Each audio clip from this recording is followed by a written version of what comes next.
क्या हाल है बालक तुम लोग का? कैसा चल रहा है पढ़ाई लिखाई? बोर्ड पे नया लिखा हुआ है।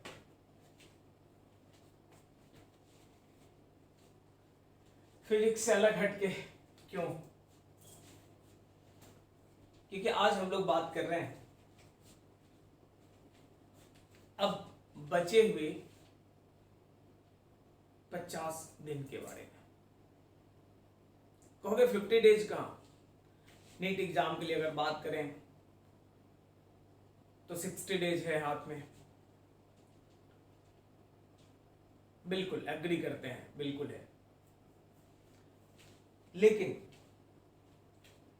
उसमें से यूटिलाइजेशन, एक एक दिन का यूटिलाइजेशन कैसे करें? 50 दिन सबसे अहम है कि अभी से लेकर ऑनवर्ड्स 50 दिन कैसे यूज करें। अगर जेई के लिए बात करो 50 डेज बच गए हैं, तो इस 50 दिन को कैसे यूज करें ताकि आपका सिलेक्शन एकदम पक्का हो जाए। तो ये 50 डेज काफी अहम है आप बच्चों के लिए, बहुत ज्यादा इंपॉर्टेंट है यार, क्योंकि यही 50 दिन फैसला करेगा कि आपका फ्यूचर क्या होगा। मतलब आपने जो 6-7 क्लास से सपना देखा है आईटी करने का, डॉक्टर बनने का, वो सपने का क्या होगा। मैं अगर बोलूं तो मैं बड़ा कॉन्फिडेंट हूं यार तुम लोगों पे, इसलिए मैं ऐसा कुछ प्लान भी नहीं कर रहा था, क्योंकि मैं एकदम कॉन्फिडेंट हूं कि हमारे बच्चों ने बहुत अच्छे से पढ़ा है, और जिस लेवल पे मैंने आपको पढ़ा दिया है और जिस तरह आप लोग टेस्ट में परफॉर्म करते थे, जिस लेवल पे आप लोगों के परफॉर्मेंस हैं, मैं एकदम कॉन्फिडेंट हूं कि हमारे बच्चे बहुत अच्छा परफॉर्म करने वाले हैं। बहुत अच्छा आप करोगे, मैं जानता था।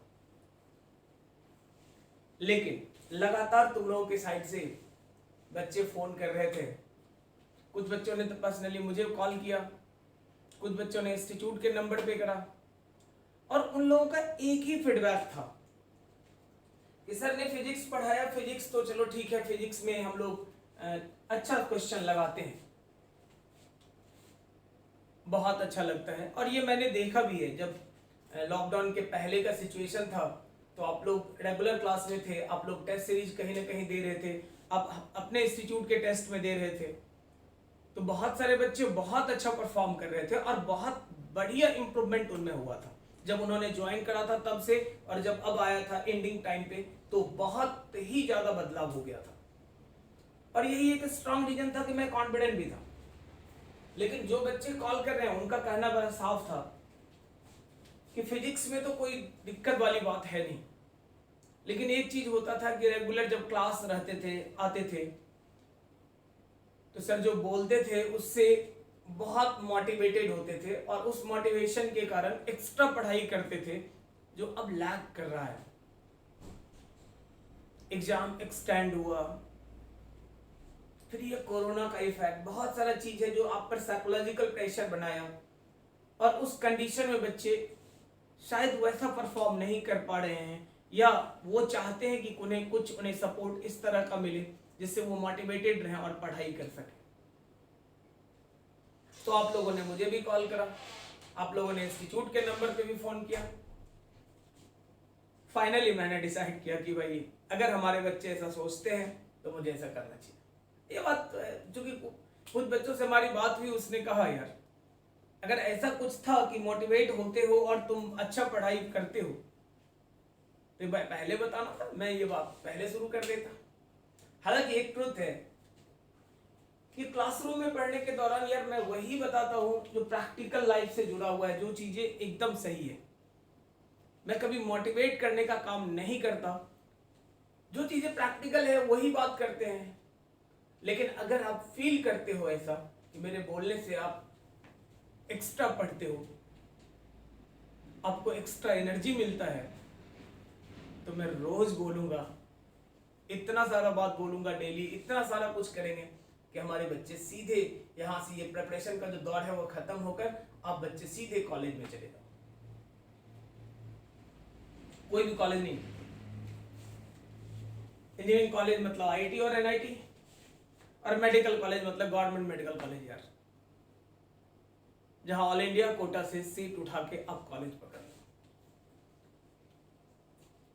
तो इसलिए हम लोग ये लास्ट मोमेंट का ये प्लान लाए हैं कि अभी क्या करना चाहिए, जो बचा हुआ टाइम है उसमें क्या करना चाहिए।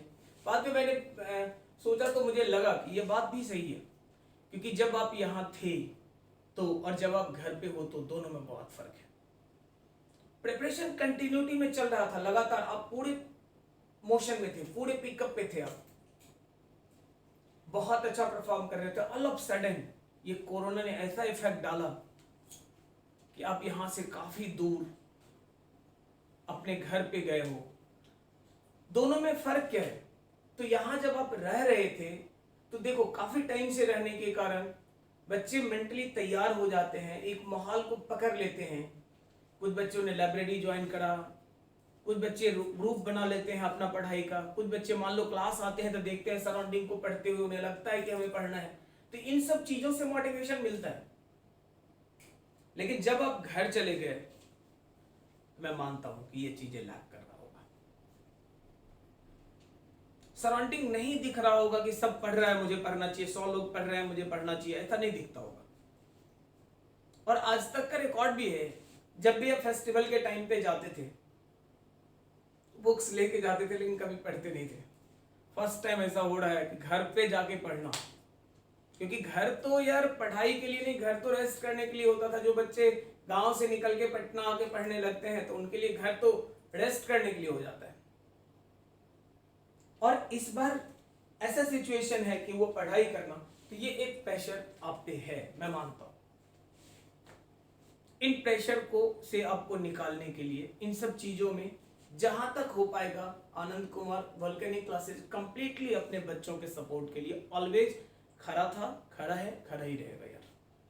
मैं अपने बच्चों के लिए ही काम करता हूं, ये मैं क्लास में भी बोलता हूं, आपने फील भी करा होगा, और मैं अपने बच्चों के लिए ही सब कुछ करता भी रहूंगा।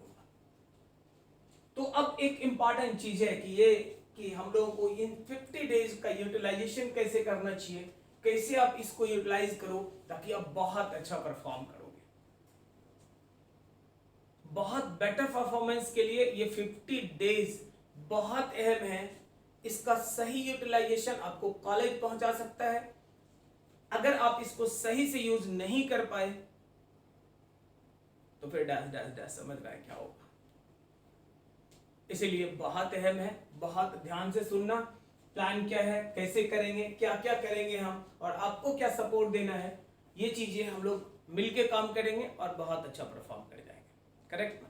चलो तो मैं आपको बताता हूं क्या करना है हम लोगों को। 50 दिन जो हमारे अभी के हैं, नेक्स्ट 50 डेज, उस 50 डेज का हमारा स्ट्रैटेजी क्या होगा।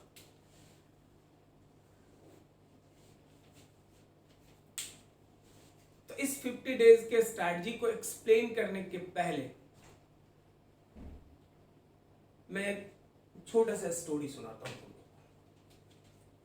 समझ जाओगे क्या है और क्या करना चाहिए। एक गांव में एक बहुत ही गरीब किसान था, जिसके पास उतने जमीन नहीं थे, उतने सफिशिएंट जमीन नहीं थे कि वो अपने घर के लोगों का सही से परवरिश कर सके। तो वो बेचारा बहुत दुखी रहता था। उसके दिमाग में एक आइडिया आया कि क्यों ना भगवान का प्रेयर किया जाए और उन्हीं से पूछा जाए कि इसे छुटकारा पाने का तरीका क्या है। तो उन्होंने भगवान का प्रेयर करना शुरू किया और एक दिन भगवान जी सामने आए। उन्होंने बोला कि तुम्हारा समस्या क्या है। उस आदमी ने बताया कि मेरी ये समस्या है कि मैं अपने पूरे घर परिवार का परवरिश भी नहीं कर सकता, ये मुश्किल है मेरे लिए। तो उन्होंने भगवान जी ने बोला कि भाई तुम जो मांगना चाहते हो मांग लो। तो उसने कहा कि मुझे इतना जमीन दीजिए जिससे हम अपने पूरे परिवार का परवरिश अच्छे से कर सकें। भगवान जी ने कहा कि ठीक है। उन्होंने कहा कि कल सुबह उठना, सूरज निकलने के साथ, सूर्योदय के साथ तुम ईस्ट के डायरेक्शन में जाना। जितने दूर तक आगे जाओगे और कवर करके जो एरिया तुम वापस स्टार्टिंग पॉइंट पे सूर्यास्त के पहले आ जाओगे, ध्यान देना सूर्यास्त के पहले आ जाना है, उतना एरिया, मतलब जितना एरिया वो होगा उतना जमीन तुम्हारा हो जाएगा। अर्ली मॉर्निंग सूर्योदय से शुरू करना था और इवनिंग में सूर्यास्त के समय वापस आ जाना था। जितना जमीन वो कवर कर लेता, जितना एरिया कवर करता, वो उसका हो जाता। उस किसान ने अगला दिन सुबह उठा और ईस्ट के डायरेक्शन में चलना शुरू किया। 11-12 बजे तक चला, फिर उसे लगा कि नहीं, अब मुझे लौटना चाहिए। बड़ा समझदार इंसान था। वो क्या किया कि एक सर्टेन एरिया को कवर करते हुए स्टार्टिंग पॉइंट पे सूर्यास्त के पहले पहुंच गया। उसके पूरे जमीन का मेजरमेंट हुआ तो देखा गया कि वो 25 एकड़ के आसपास जमीन था। भगवान जी के कहे हिसाब से वो उसका हो गया। वो बंदा उसमें अपना खेती करना शुरू करा और बड़ा खुशी से जिंदगी जीने लगा।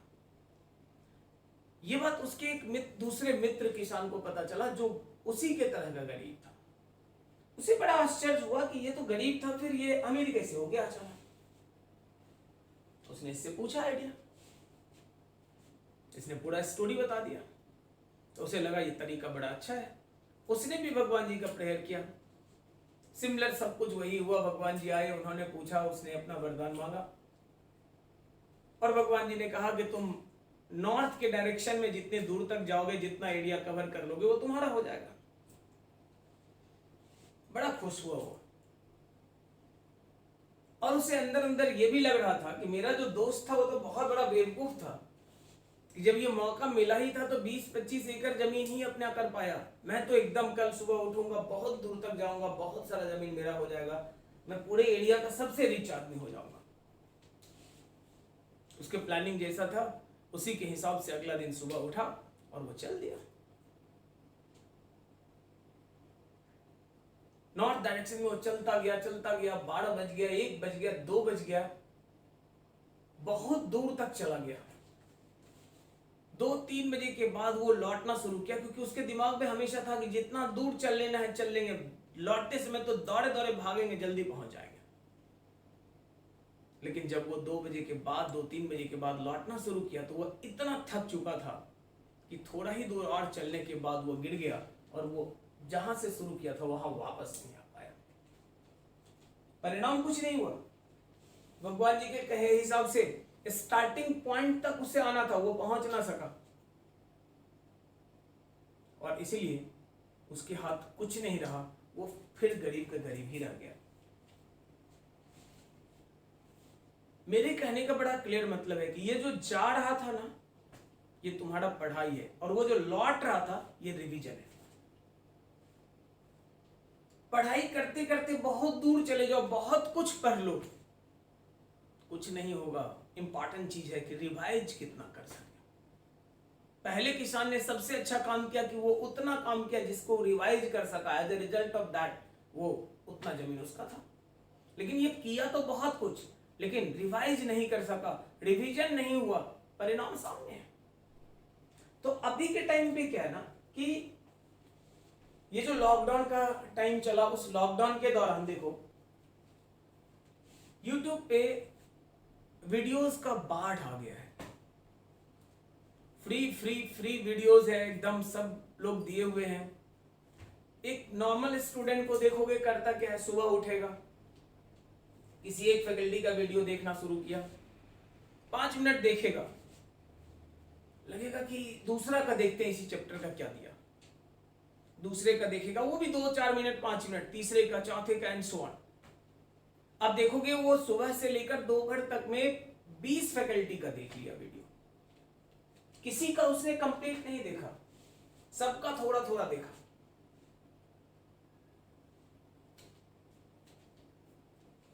थक गया, खाना पीना खाया, सो गया।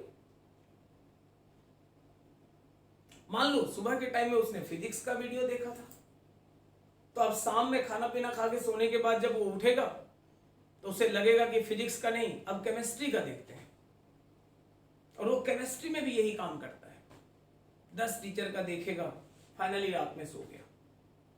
और उसे लगता है क्या करें, इतना सारा टाइप का वीडियोस है, किसके पीछे भागे। इंपॉर्टेंट चीज क्या है, मैं आपको बता दूं कि जब भी आप रात में सोने लगो, अपने से पूछो कि अर्ली मॉर्निंग से लेकर अभी तक का जो पढ़ाई था क्या मेरा प्रोडक्टिव था? अगर प्रोडक्टिव पढ़ाई था, एकदम आराम से निश्चिंत होके सो जाओ, कोई दिक्कत वाली बात नहीं है। अगर नहीं था तो यार कर क्या रहा है? एग्जाम में सिर्फ 50 डेज बचे हैं, 50 दिन, 60 दिन नहीं, 50 दिन। आईटी वालों के लिए 50, मेडिकल वालों के लिए भी 50। इसलिए मैं बोल रहा हूं कि 10 डेज का स्ट्रैटेजी मैं बाद में बताऊंगा। तो 50 दिन, 60 दिन बचे हैं और तुम कर क्या रहे हो? एक एक दिन करके भगा रहे हो। जस्ट एक बात सोचो ना कि ये टाइम 50 डेज कितना इंपॉर्टेंट है। मैं कंपेयर करके बताता हूं, सुन लो। किसी भी स्टेट बोर्ड से अगर आपने पढ़ा तो +2 तक आने में आपको 12 साल लग गए, और अगर सीबीएसई से या आईसीएसई से तो मिनिमम 3 साल और जोड़ दो, नर्सरी एलकेजी यूकेजी वाला 15 साल लग गए। जब आप छोटे थे आपको पता नहीं था डॉक्टर इंजीनियर क्या होता है, तो आपके पेरेंट्स ने सपना देखा कि बच्चे को डॉक्टर बनाएंगे या इंजीनियर बनाएंगे। लेकिन जब 5, 6, 7 में बच्चा जाता है, खुद डिसीजन लेता है कि उसे आईटी करना है, उसे मेडिकल करना है। इसका मतलब ये एक दिन का नहीं, ये पिछले 15 साल का सपना है, पढ़ाई के दौरान का 12 साल 15 साल का वो है ड्रीम, जो आपके आइज में है, आपके घर के लोगों के आइज में है। और वो पूरा होने में और नहीं पूरा होने में सिर्फ 3 घंटे का रोल होता है। एग्जाम हॉल का वो 3 घंटा। अब सोच लो कि वो 3 घंटा कितना अहम है। अगर वो 3 घंटा अच्छा निकल गया, 3 घंटा में आपने कर दिया 3 आवर्स में सब कुछ, रिजल्ट आपके फेवर में आ जाएगा। 15 ईयर का वो ड्रीम पूरा होता है। लेकिन अगर उल्टा पुल्टा हुआ तो आप समझ रहे हो क्या होगा। इसका मतलब ये 15 ईयर के इक्विवेलेंट का वो 3 आवर्स है। तो एग्जाम के जितने क्लोज टाइम होते हैं ना, उस टाइम का इंपॉर्टेंस उतना ज्यादा होता है। 10th पास करने के बाद 2 ईयर इंपॉर्टेंट, उससे भी ज्यादा इंपॉर्टेंट होता है, मतलब 11th 12th इंपॉर्टेंट है, उससे भी ज्यादा इंपॉर्टेंट हो गया अगर आप टारगेट करने लगे तो 8, 9 मंथ 10 मंथ जो आपको मौका मिलता है वो उससे भी ज्यादा इंपॉर्टेंट है एग्जाम के ठीक पहले का 2 मंथ, फिर वो 7 डेज 6 डेज 5 डेज 2 डेज और एग्जाम के एक दिन पहले, और फिर वो 3 घंटा, मतलब इस तरह वो बटा हुआ है। और उस टाइम का इंपॉर्टेंस उस हिसाब से होता है। तो आपको इस 50 दिन में जो लास्ट मोमेंट का है, मुझे नहीं लगता कि थॉरो टेक्स्ट की तरफ जाना चाहिए, वीडियो लेक्चर्स को पूरा थॉरो देखना चाहिए। आज जोजी बनो। मैं ये नहीं कहता कि नहीं देखो, बिल्कुल देखो। क्या देखना चाहिए, क्या करना चाहिए, क्या नहीं करना चाहिए, ये बहुत है। तो इस दौरान मेरे ख्याल से आप ऐसे फैकल्टी का वीडियो देखो, कोई एक सेलेक्ट कर लो ऐसा फैकल्टी जिसके बारे में आपको लगता है कि वो बंदा एंट्रेंस ओरिएंटेड, एंट्रेंस के कॉन्सेप्ट पे बातों को करते हैं, जिन्हें एंट्रेंस का समझ है, जो एंट्रेंस का बात करते हैं, जो एंट्रेंस से रिलेटेड क्वेश्चंस का बात करते हैं, प्रोबेबिलिटी का बात करते हैं, और आप उन्हें फॉलो करो बस। कोई एक फैकल्टी को, एक सब्जेक्ट में एक फैकल्टी से ज्यादा बिल्कुल नहीं रखो। कोई एक, कौन नहीं पता, लेकिन जो भी हो एक लोगों को रखो, और उससे अगर स्टार्टिंग से एंडिंग तक फॉलो करोगे ना, बहुत अच्छा रिजल्ट करोगे और होपफुली कॉलेज पहुंच जाओगे। लेकिन अगर डाइवर्टेड रहोगे, ये भी वो भी वो भी, तो कुछ नहीं कर पाओगे फाइनली। तो सबसे इंपॉर्टेंट चीज है सोर्स सेलेक्ट करना, कि किस सोर्स के हेल्प से मुझे आगे बढ़ना है। अगर वो सिलेक्शन बहुत सही है तो बहुत नहीं, बहुत आसान होगा तुम्हारा टारगेट को हिट करना। अगर सोर्स सिलेक्शन गलत हो गया तो प्रॉब्लम तो होगा। इसलिए सबसे इंपॉर्टेंट चीज है, ये जो दिन भर वीडियो देखने का चक्कर है यार, ये खत्म कर। अगर 2020 में करना है सिलेक्शन, तो अगर आगे 4-5 साल का प्लान है तो अलग बात है। इंजीनियरिंग वालों को तो मौका भी नहीं मिलेगा, मेडिकल वालों का ठीक है कि मौका मिलेगा। अगर तुम्हारा प्लान है कि 4-5 साल अभी रुकेंगे, बात अलग है। लेकिन इस ईयर अगर जाना चाहते हो तो सबसे अहम चीज है यही कि अपने आप को रोको, तरह तरह के वीडियोस नहीं देखो। अब जो हमारे बच्चों का एक डिमांड था कि भाई क्या होगा, कैसे करना चाहिए, तो इन्हीं चीजों को आपके इसी प्रॉब्लम को सॉल्व करने के लिए मैं अगर बात करूं तो फिजिक्स में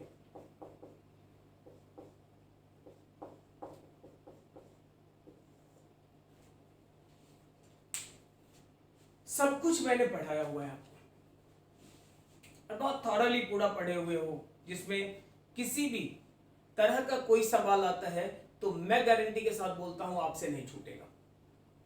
मैं तो एकदम क्लियर बोलता हूं कि इंडिया का अभी के टाइम पे 2020 में कोई ऐसा क्वेश्चन सेटर क्वेश्चन नहीं सेट करने जा रहा है जो आपके नोट्स के ऊपर पूछेगा, और अगर आपने थॉरो कॉपी को पढ़ा हुआ है तो शायद ही कोई ऐसा सवाल पूछे जो आपके कॉपी के ऊपर हो और आपसे सॉल्व ना हो। गारंटी के साथ बोलूंगा ऐसा नहीं होगा, ये क्लास में भी मैं बोलता हूं, मैं अभी भी बोलूंगा। लेकिन अब क्या है कि एग्जाम के टाइम का जो ये प्रेशर है, उस प्रेशर को कम करने के लिए उस दौरान जब आप घर पे हो तो एक बार फिर से उन चीजों को दिमाग में लाने के लिए, फिर से एक बार रिपीट करने के लिए ही हम प्लान करके 50 डेज का एक रिवीजन सीरीज लेकर आए हैं आप लोगों के लिए। ऐसा इसलिए कहोगे रिवीजन सीरीज का नीड क्या है, पहले समझ लो कि हर एक चैप्टर में कोई खास जगह होता है जहां से प्रॉब्लम पूछने का प्रोबेबिलिटी होता है, हर एक चैप्टर में। और ये प्रोबेबिलिटी ट्रेंड पे डिपेंड करता है। मतलब जो फैकल्टी बहुत दमदार हैं, जो एंट्रेंस ओरिएंटेड कॉन्सेप्ट पे काम करते हैं, जो एंट्रेंस का समझ रखते हैं, वो नोट को पकड़ते हैं। जैसे तरह तरह के जगहों से अलग अलग एंट्रेंस एग्जाम इंटरनेशनल लेवल पे होता है, वहां से आईआईटी जेईई का बात करो, या इंडिया के अंदर ही एग्जाम है जिससे कि नीट वाले का बात करो, वहां से क्वेश्चंस उठाते हैं वो। तो वो चीजें जो प्रोबेबिलिटी होता है कि जो ट्रेंड है 2 साल का, 3 साल का, 4 साल का, कि किस तरह से पूछा, कोई चैप्टर है तो कहां से सवाल पूछने का चांस बनता है, उसमें क्या पूछ सकता है, ये जो आदमी प्रॉपर एनालिसिस करता है उसी को पता चलता है। ये आप बच्चों को पता नहीं चलेगा, लेकिन जो फैकल्टी होगा, अगर मैं करता हूं तो मुझे पता चलता है कि हाँ ये यहां से प्रोबेबल है, नॉट गारंटी, प्रोबेबल है कि ये क्वेश्चंस आने चाहिए, इस तरह के सवाल पूछ सकते हैं। तो रिवीजन सीरीज में बेसिकली चैप्टर के उन्हीं पॉइंट्स को मैं क्लियर करूंगा। मतलब 2 चीज आपके लिए लाया हूं, एक का नाम होगा रिवीजन सीरीज, और दूसरा जो तुम लोगों का था डिमांड, लगातार कमेंट बॉक्स में भी डालता था तुम लोग, रिवीजन सीरीज का क्या कॉन्सेप्ट है और एमटीआर सीरीज का, तो वो समझ लो। रिवीजन सीरीज में आपको बताया जाएगा, बताऊंगा मैं हर एक चैप्टर शुरू होने के साथ कि इस चैप्टर से किस तरह के क्वेश्चंस प्रोबेबल है। मतलब अगर कोई भी चैप्टर स्टार्ट करो तो उस इंटायर चैप्टर को 1.5 घंटे के अंदर, 1 घंटा 30 मिनट, 40 मिनट, 45 मिनट, जो टाइम लगे, पूरे चैप्टर को फिनिश आउट करेंगे। और उसमें थ्योरी नहीं पढ़ाएंगे, उसमें सीधा फंडा होगा कि भाई इस चैप्टर से किस तरह का क्वेश्चन पूछा जाएगा, चांसेस किस तरह का है, और उस क्वेश्चन को के टाइप्स को डिस्कस करते हुए आगे बढ़ जाएंगे। मतलब रिवीजन सीरीज का जो थ्योरी कॉन्सेप्ट है, ये आपको 70% के आसपास एकदम चीजें मिलता हुआ दिखेगा एंट्रेंस में। फाइनल जब आपका एंट्रेंस होगा तो 70% क्वेश्चंस ये रिवीजन सीरीज में जो आप 50 डेज में पढ़ोगे वहां से टकराता हुआ दिख जाएगा। इसका मतलब ये हुआ कि अगर आप बात कर लो जेई का या नीट का, 60 to 70% क्वेश्चंस, तो आप कहोगे यहां पे 25 जेई मेन के लिए बात कर रहे हैं, अभी 25 क्वेश्चन है और ये 45 क्वेश्चन है।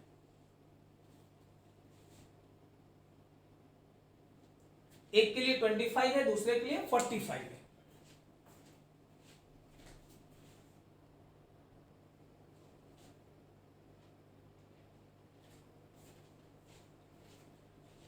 तो ये 70% क्वेश्चन जो होगा, तो आप देख लो, अगर आप कहोगे इसका 70% मतलब 25 × 70 डिवाइडेड बाई 100 कर लो, अब देखोगे 17.5 मतलब 18 क्वेश्चन के आसपास आएगा। और अगर 45 क्वेश्चन नीट में होता है तो 45 इंटू 70 डिवाइडेड बाई 100 कर ले, अब देखोगे 32 33 हो गया। मतलब आपको इस रिवीजन सीरीज के थ्रू इंपॉर्टेंट पॉइंट्स को करते हुए 50 डेज के अंदर हम लोग ये फिक्स करेंगे कि 18 क्वेश्चन इधर जेई के लिए अगर बात करते हो तो, और नीट के लिए 33 क्वेश्चंस का हम काम कर लेंगे। अब एक सवाल है कि 33 क्वेश्चन अगर करेंगे तो अभी भी हमारे 12-13 क्वेश्चन बचे हुए हैं, उसका क्या करेंगे? देखो मैंने बोला कि 70% चीजें टकराता है प्रोबेबिलिटी पे अगर काम करते हो, अगर आप ये प्लान करते हो और सही स्ट्रैटेजी होता है अगर फैकल्टी का, वो बंदा समझ पाता है कि कहां से उठाएगा, तो 70% चीजें मैच करता है। लेकिन पूरा थारो जो आपने पढ़ा हुआ है, पूरा इतना सारा कुछ, उससे बाकी का जो 30% चीजें हैं, वो 30% चीजें बैक ऑफ माइंड में वो है, जब सवाल दिखेगा तो तुरंत हिट करेगा और आसानी से आप वो कर लोगे। तो ये बहुत इंपॉर्टेंट है कि ये चीजें हम अभी जो रिवीजन सीरीज में करेंगे। सबसे अहम चीज कि आपको कम टाइम में इंटायर चैप्टर को बांधने का काम, प्लस हर एक चैप्टर में क्या पढ़ना है क्या नहीं पढ़ना है, किन चीजों को फोकस करना चाहिए ज्यादा, ये मैं बताता चलूंगा। तो ये 50 दिन में हर दिन आपको रिवीजन सीरीज का एक लेक्चर मिलेगा अपने टाइम पे, और रिवीजन सीरीज का जो वो लेक्चर होगा, उस लेक्चर में जिस टॉपिक को मैं उठाऊंगा उस टॉपिक के इंपॉर्टेंस के हिसाब से, जो टॉपिक का इंपॉर्टेंस है उस इंपॉर्टेंस के हिसाब से सारे इंपॉर्टेंट पॉइंट का, मतलब हो सकता है जैसे इंपॉर्टेंस का मतलब हुआ कि कोई टॉपिक ज्यादा सवाल देता है तो उसके एक की जगह 2-2 लेक्चर लग सकते हैं, कहीं से सवाल कम होते हैं तो उसके एक ही लेक्चर में काम कर लेंगे हम लोग।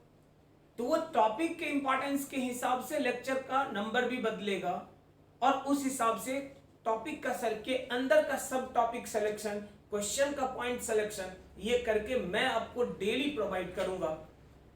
मतलब हर दिन का लेक्चर अगर आप करते चले गए 50 दिन तक, मैं गारंटी दूंगा कि ये यही नहीं और भी एमटीआर सीरीज से जुड़ेगा, और ये बॉटम पे नहीं रहेगा, आगे बढ़ जाएगा। कैसे बढ़ेगा मैं बताता हूं। तो ये अगर रिवीजन सीरीज ही ओनली बोल दो, तो रिवीजन सीरीज से आपके इतने क्वेश्चन गारंटी के साथ सॉल्व हो जाएंगे, ओनली रिवीजन सीरीज को फॉलो करने से। अब एक सवाल तुम्हारे दिमाग में आएगा कि जब रिवीजन सीरीज से ही ये होता है और 50 दिन में ही ये काम आप कर सकते हैं, तो ये 8-9 महीने तक का बैच क्यों पढ़ाते हैं? सवाल तो सही है कि 8-9 महीने तक का बैच क्यों पढ़ाते हैं। लेकिन एक बात क्या है ना, कि ये रिवीजन सीरीज काम का तभी होगा जब वो सब कुछ तुम्हारा पढ़ा हुआ है।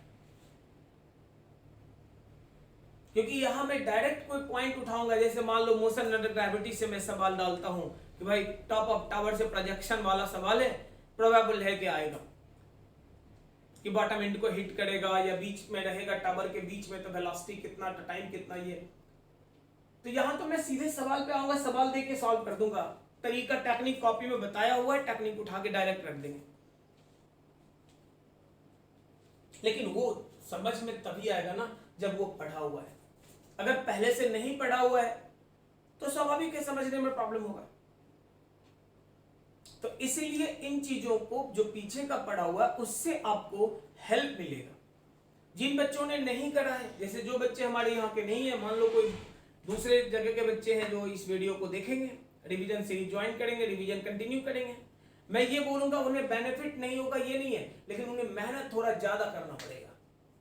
उन्होंने कहीं ना कहीं तो पढ़ा होगा, जहां भी पढ़े होंगे, अगर चीजें थोड़ा बहुत भी ठीक होगा तो पकड़ना आसान होगा, कंपैरेटिवली इजी होगा, लेकिन तुम लोगों के रेस्पेक्ट में थोड़ा ज्यादा टफ होगा।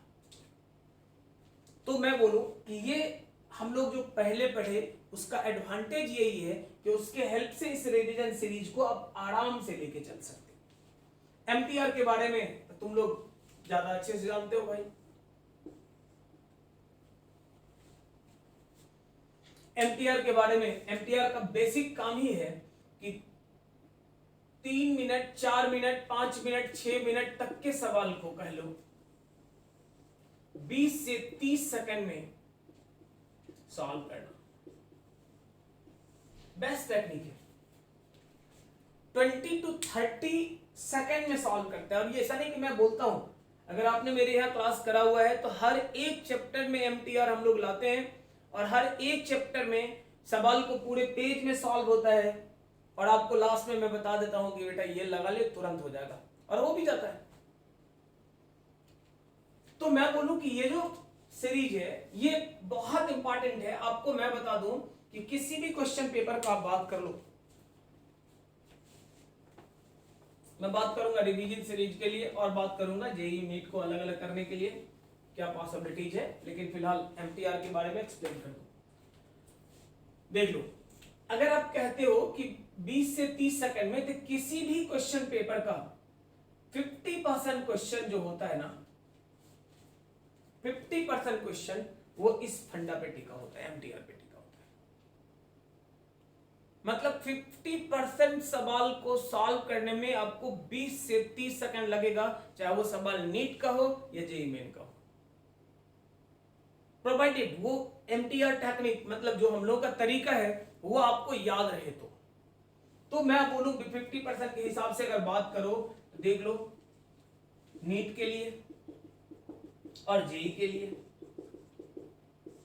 नीट के लिए अगर बात करते हो तो नीट के लिए 50% का मतलब हुआ 23 क्वेश्चन, 22.5 तो लिखेंगे नहीं, आधा क्वेश्चन तो होगा नहीं, इसलिए लिखते रहे।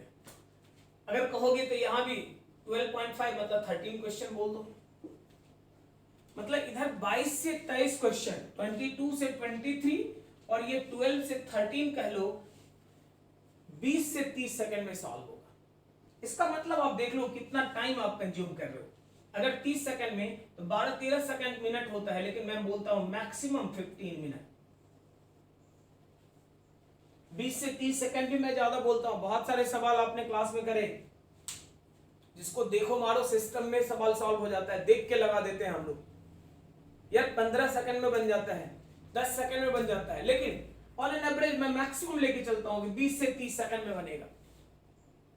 तो 20 to 30 सेकंड में सॉल्व होने वाला सवाल अगर मान लो 22 से 23 सवाल आप 15 मिनट में बना दिए, इधर अगर बोलोगे तो कहोगे ये 10 मिनट टाइम आपने लिया। तो जरा ध्यान देकर देखो, आपको अगला यहां से 23 आपने कर लिया, 22 क्वेश्चन के लिए 45 मिनट का टाइम बचा हुआ है।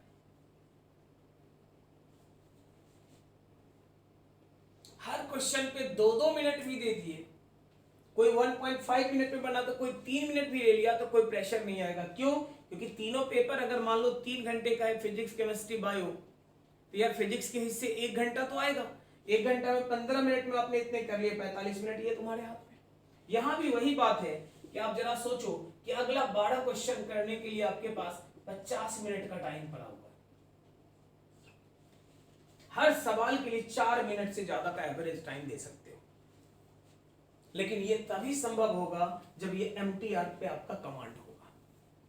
इसीलिए आपको एमटीआर सीरीज लेके आ रहे हैं, जिस एमटीआर सीरीज में, जो कि कॉपी में है, हर बच्चों को जब मैंने पढ़ाया है तो मैं अपने कॉपी में पढ़ाता ही हूं, तो आपके कॉपी में वो है नोट्स में। कुछ बच्चों ने उससे अलग एक कॉपी बनाकर, मतलब ओरिजिनल नोट से अलग एमटीआर का कॉपी बनाकर दिखाया भी मुझे, लेकिन बहुत सारे बच्चे कल कर लेंगे, परसों कर लेंगे, वो कल कभी आता नहीं है और होता नहीं है।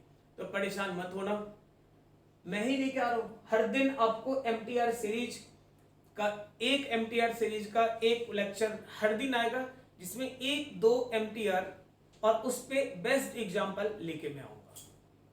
मतलब हर दिन करवाऊंगा एक एमटीआर का और एक रिवीजन सीरीज, मतलब 2 लेक्चर आपको डेली मिलेगा। एमटीआर सीरीज का लेक्चर ज्यादा देर का नहीं, 15-20 मिनट का, 25 मिनट का, 30 मिनट, मैक्सिमम 30 मिनट, लेकिन 15 से 20 मिनट। एमटीआर है ही तो ज्यादा देर टाइम कहां लगेगा यार, 15-20 मिनट का रहेगा, क्योंकि उसमें ओरिजिनल प्रोसेस नहीं बताएंगे, सिर्फ टेक्निक से सवाल का आंसर बताएंगे।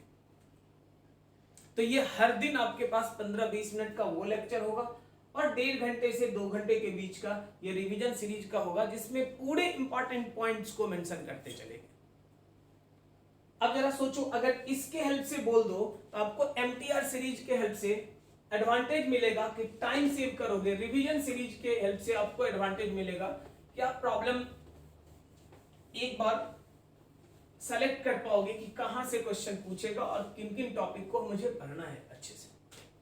अब देख लो, एक बार मैं बताता हूं, अक्सर एक चीज बच्चों के दिमाग में चलता भी है और मुझे क्लियर भी कर देना चाहिए कि मैं दोनों लिख रहा हूं कि जेई और नीट दोनों, तो बच्चों के दिमाग में आता है कि जेई और नीट दोनों एक साथ कैसे हो सकता है।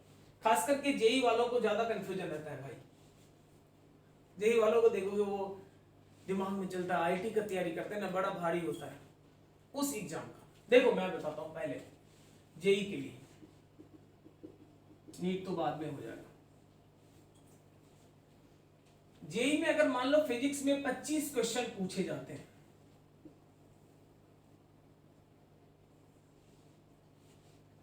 तो ये 3 कैटेगरी के सवाल होते हैं। 25 क्वेश्चन में से आउट ऑफ दैट 15, 12 से 13 सवाल होते हैं फंडामेंटल।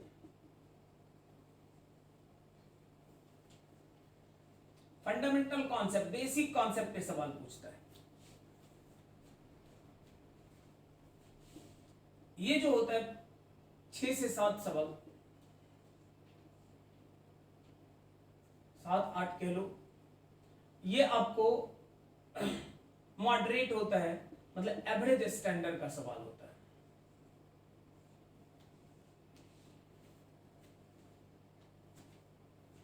तीन चार क्वेश्चन कह लो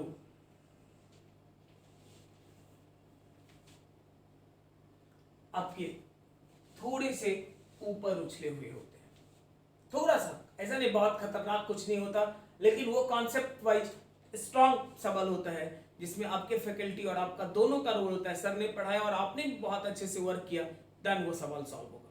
बट ये सवाल तो क्लास के लेक्चर सुनते सुनते सॉल्व हो जाता है, बेसिक चीज रहता है। ये थोड़ा सा अगर टेंटेटिव होके थोड़ा कॉन्सेंट्रेट करके पढ़ोगे तो ये हो जाएगा, लेकिन इसमें थोड़ा दिमाग लगाने वाला खेल होता है। अक्सर देखोगे बच्चों को कि इसी 3-4 सवाल के बारे में वो बात करता है, अच्छा क्वेश्चन पूछता है उसका क्या होगा। जस्ट एक सिंपल सा एग्जांपल समझ, एंट्रेंस के लिए अगर बात करो कि हम इस 3-4 सवाल को फिलहाल हटाते हैं, ऐसा नहीं कि हटाएंगे, उस पर बात नहीं करेंगे, तो हम 13 क्वेश्चन और 6-7 मतलब मानकर चलो 18-19 क्वेश्चन, इस दोनों की हेल्प से हम 18 से 19 क्वेश्चन को बड़े आराम से कर सकते हैं, जिसके लिए बहुत बड़ा स्ट्रगल नहीं करना, बहुत इजी है वो तरीका। जैसे मैं आपको बोलूं कि अगर न्यूटन्स लॉ हम लोग पढ़ते हैं, तो क्या मेडिकल के लिए अलग न्यूटन्स लॉ होता है? मतलब वो छोटा न्यूटन्स लॉ है, आईटी के लिए बड़ा न्यूटन्स लॉ पढ़ते हैं। यार न्यूटन का लॉ तो बेसिक है, वो तो दोनों के लिए सेम है। तो फंडामेंटल चीज जो पढ़ेंगे वो नीट और जेई दोनों के लिए एक होगा, इसीलिए उसमें अलग अलग का कोई कॉन्सेप्ट नहीं रहेगा, वो दोनों एक साथ चलेगा। कुछ चीजें यहां का और ये जो पोर्शन है, मैं एग्री हूं कि ये अलग से थोड़ा होना चाहिए, खास करके इन चीजों के लिए। इसलिए मैं आपको बोलूं कि मैं एक्स्ट्रा लेक्चर्स भी जेई वालों के लिए डालता रहूंगा। मतलब नीट और जेई का कॉमन लेक्चर होगा पहले जो चलेगा वो, और टॉपिक वाइज मतलब चैप्टर वाइज कह लो कि कुछ एक्स्ट्रा पॉइंट्स, जैसे मान लो एग्जांपल मैं बोल दूं कि अगर मान लो लेक्चर नंबर 1 हो गया, 2 हो गया, लेक्चर नंबर 3 हो गया, 3 तक लेक्चर चला, और हर लेक्चर में मुझे लगा लेक्चर नंबर 1 में चूंकि 1.5 घंटे का होना चाहिए, 1.5 घंटे मिनिमम होना चाहिए, तो अगर लेक्चर नंबर 1 में मुझे लगा कि उतना सारा पॉइंट्स नहीं हो रहा है जेई के लिए अलग से, 2 में उतना अलग से नहीं हो रहा है, 3 में अलग से नहीं हो रहा है, लेकिन इस तीनों को मिलाकर एक एक्स्ट्रा पॉइंट्स का कलेक्शन उतना है जो उतने देर का होगा, तो मैं बोलूं कि यहाँ एक अलग से लेक्चर आएगा, इसका नाम होगा लेक्चर नंबर 1 से लेकर 1, 2, 3 और ब्रैकेट में प्लस लिखा हुआ देखोगे। प्लस वाले का मतलब होगा कि ये ओनली फॉर जेई है, मेडिकल वालों के लिए ये लेक्चर नहीं है। तो एक रेगुलर रूटीन वे में फंडामेंटल चीजों का पीएमटी एंड जेई मेन के स्टैंडर्ड पे ये लेक्चर चलता रहेगा रिवीजन सीरीज का। और मेरे हिसाब से जैसी नीड होगी उसके अकॉर्डिंग एक्स्ट्रा क्वेश्चंस का प्लस सीरीज आएगा, जो ओनली जेई के लिए होगा। वो लेक्चर बीच बीच में आता रहेगा, डेली का जरूरत नहीं है उसमें, वो बीच बीच में आता रहेगा। वो टॉपिक में जैसा मुझे लगेगा कि हाँ यहाँ एक्स्ट्रा पॉइंट्स चाहिए वहां मैं दूंगा, जहां नहीं लगेगा वहां कोई बात नहीं है। तो ये जो दिमाग में है वहां की ये 3-4 ये एक्स्ट्रा प्लस वाले से ये चीजें क्लियर हो जाएगा। तो फंडामेंटल चीज अगर क्लियर रहता है तुम्हारा तो आप बहुत हद तक बहुत अच्छा करने में कामयाब रहोगे। फंडामेंटल चीज ही गड़बड़ रहेगा तो फिर तो मुश्किल होता है भाई, फिर तो ये कैलकुलेशन कर लोगे, ये होगा वो होगा, कुछ नहीं हो पाएगा फिर उस स्थिति में।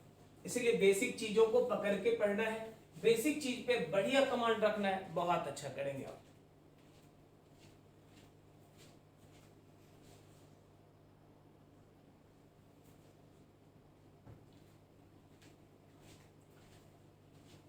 तो रिवीजन सीरीज का सबसे अहम चीज यही होगा जिसमें हम लोग पूरे इंटायर सिलेबस को कवर करके 50 डेज में आपको मैं तैयार करूंगा ताकि आप अच्छा नहीं बहुत अच्छा कर सको।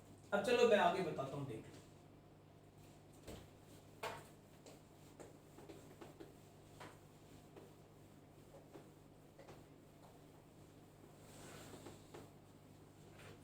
देखो हमेशा एक बात ध्यान रखना, बार बार मैं बोल रहा हूं 50 डेज, तो जो मेडिकल के बच्चे उन्हें लगेगा कि 60 डेज का टाइम है, 50 डेज पे बोल रहे हैं तो क्या होगा।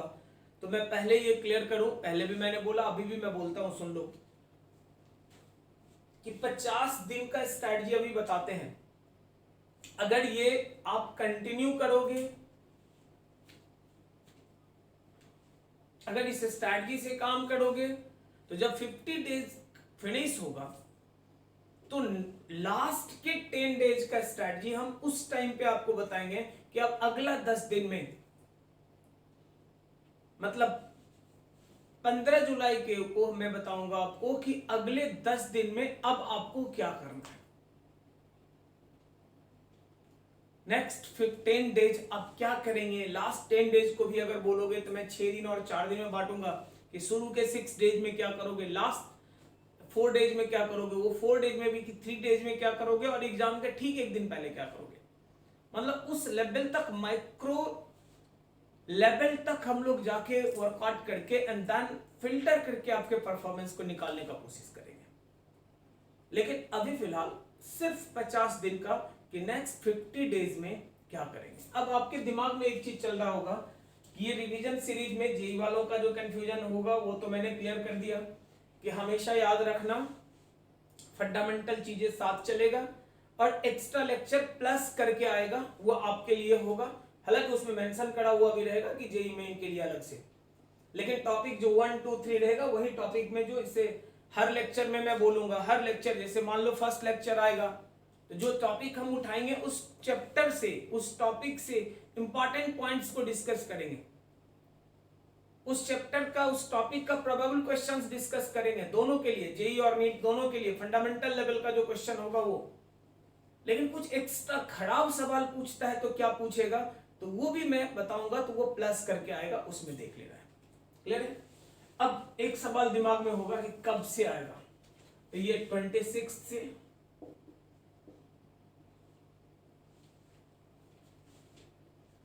कब 26, तो 26 मई से।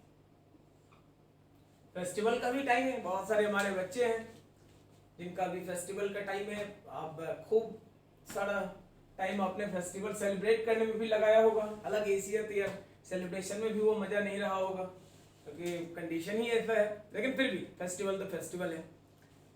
तो 25 तक वो रहेगा, उसके बाद 26 से आपको ये सीरीज मिलना शुरू हो जाएगा अपने टाइम पे। होगी किस टाइम पे, तो होपफुली शायद आपका बैच का जो टाइम था उसी टाइम पे आएगा। जो भी होगा एक पर्टिकुलर टाइम पे वो नोटिस मिल जाएगा कि एक पर्टिकुलर टाइम पे आपको मिलेगा, और उसी टाइम पे हर दिन आपका लेक्चर उस टाइम पे अवेलेबल होगा। आप उसको कंटिन्यू करते चलोगे, बहुत अच्छा परफॉर्म कर जाओगे। तो ये हमारे साइड से जो रिवीजन का प्लान हुआ, जो एमटीआर सीरीज हम लोग लाएंगे, इसका हो गया कि एमटीआर सीरीज में क्या करेंगे, रिवीजन सीरीज में क्या करेंगे। चीजें क्लियर है। अब सबसे अहम सवाल कि मैं कुछ भी करूं उससे ज्यादा जरूरी है कि तुम लोग क्या करोगे। तुम लोग क्या करोगे बताने के पहले मैं एक बात का भरोसा दिलाता हूं कि मैंने एग्जाम रूपी इस युद्ध को जीतने के लिए जितने तरह के हथियार पॉसिबल होते हैं मैंने अपने बच्चों को दिया हुआ है। मतलब आप लोगों के पास वो सारे तरह के हथियार हैं जिससे इस एग्जाम के को आप जीत सकते हो, इस वॉर को आराम से जीत सकते हो, इस युद्ध को बड़े मजे में जीत लोगे। लेकिन फिर भी लास्ट मोमेंट पे हम लोग ये चीजें इसलिए कर रहे हैं ताकि किसी भी तरह का वो जो कॉन्फिडेंस लैकिंग का खेल हो वो आपके साथ नहीं हो। टारगेट बैच के बच्चों के लिए बोलूंगा मैं कि आप हमारे यहाँ पढ़े हो तो आप जानते हो कि यार पूरे इंडिया भर का घूम घूम के बच्चा अलग अलग इंस्टीट्यूट से आके देन फिजिक्स पढ़ने आता है यहाँ पे। और बढ़िया यही बात लगता है कि वो बच्चे बहुत अच्छा करके रिजल्ट देके कॉलेज चले जाते हैं। लास्ट ईयर भी कई एक लोग आप लोगों से भी मिले हैं जिन बच्चों ने पहले कहीं और थे, बहुत सारे जगह घूम के फिर यहाँ आके पढ़े और फिर उनके सिलेक्शन हो गए। तो मैं एक चीज बोलता हूं ना कि एंट्रेंस एग्जाम कभी भी इंटरटेनमेंट नहीं देखता है, वो हमेशा कंटेंट्स देखता है। जिसके पोटेंशियल लेवल अच्छे होंगे उनका सिलेक्शन लेता है। और आप बच्चों के बारे में मेरा अपना मानना है कि आप लोग एक ही बात को फॉलो करते हो। आपके फैकल्टी जितने दमदार कंटेंट्स देंगे आप उसको पढ़ जाते हो। अगर फैकल्टी अपने नोट को नीचे कर लिए तो बच्चा का नोट भी नीचे, इसीलिए अच्छे अच्छे बच्चों का भी रिजल्ट नहीं होता। बहुत सारे बच्चे हैं जो नेशन के टॉप लेवल के इंस्टीट्यूट से पढ़ के आते हैं और उन बच्चों के फिजिक्स के हाल बड़े खराब रहते हैं। और फिर मान लो खराब है तो ठीक है, लेकिन वो फिर पढ़ता है टारगेट में और कन्वर्ट होके कॉलेज चला जाता है, बड़े शानदार परफॉर्म करता है। आईटी कॉलेज में गया, मेडिकल कॉलेज में, तो अगर मान लो इतना अच्छा रिजल्ट और रैंक देता है, इसका मतलब है वो स्टूडेंट खराब नहीं था। मैं ये नहीं कहता वो इंस्टीट्यूट खराब था, बट शायद उस स्टूडेंट के लिए वहां प्रॉपर चीजें तैयार नहीं हो पाया। फिजिक्स में इंटरेस्ट उसके अंदर डेवलप नहीं हो पाया। तो हमारी पूरी कोशिश होती है कि मैं जो चीजें करता हूं मैं प्रैक्टिकल एग्जाम्पल पे ट्रस्ट करता हूं। जो गांव का एग्जाम्पल्स उठाते हैं जिसको तुम लोग हमेशा बोलता है कि बड़ा आराम से समझ में आ जाता है सर, तो ये गांव का एग्जाम्पल उठाते हैं क्योंकि ज्यादातर बच्चे यहाँ गांव के होते हैं। जो शहर के हैं तो उनके लिए मैं प्रैक्टिकल डेली लाइफ के लिए जो चीजें होता है वो मैं करता हूँ। तो वो जो चीजें दोनों का मिलावट है कि शहर का गांव का, जो आप डेली लाइफ में चीजें करते हो, जो हर दिन हम लोग कर रहे होते हैं, उन चीजों को उठा के फिजिक्स पढ़ते हैं। यही एक स्ट्रॉन्ग रीजन है। बड़े आराम से आप समझते भी हैं और आप परफॉर्म भी कर लेते हैं, आपके रिजल्ट भी होते हैं। और यही कारण है कि हमारे सभी आईटी कॉलेज में एंड मैक्सिमम मेडिकल कॉलेज में हमारे बच्चे आज के डेट में हैं। ये बड़ा अच्छा फीलिंग देता है।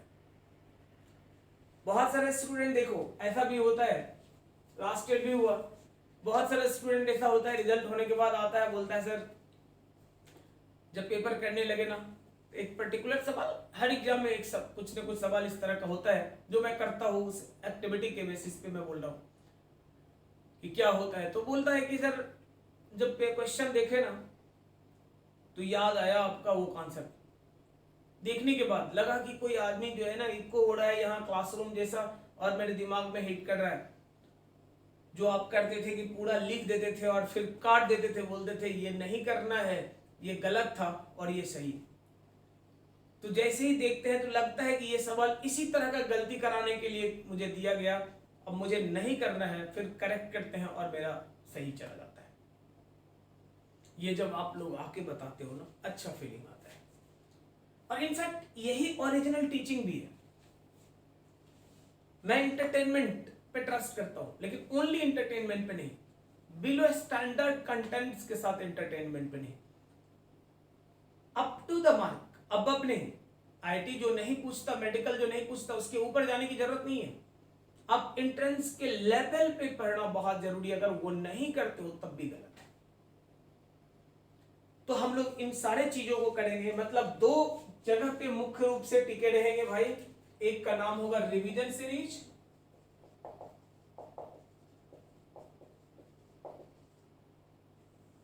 और दूसरे का नाम होगा एमटीआर सीरीज।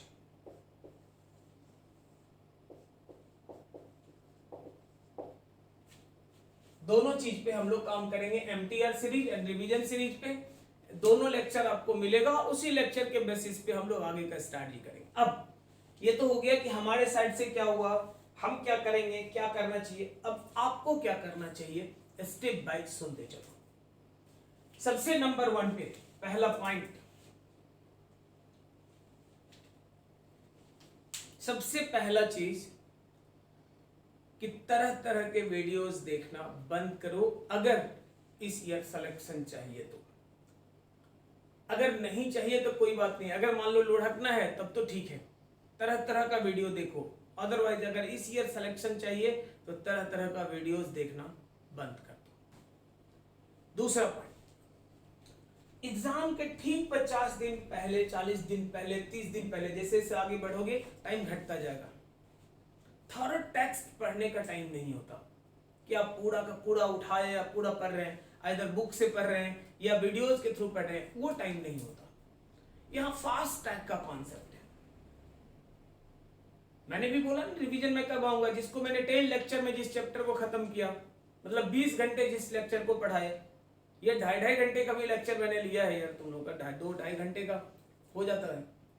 तो उस स्थिति में 20 घंटा 25 घंटा में जिस चीज को आप पढ़े हो उसको 1.5 घंटे में पढ़ के खत्म कर लिया। तो समझो कितना अंतर हो गया। तो ये कॉन्साइज कंटेंट्स का यही तो खेल है।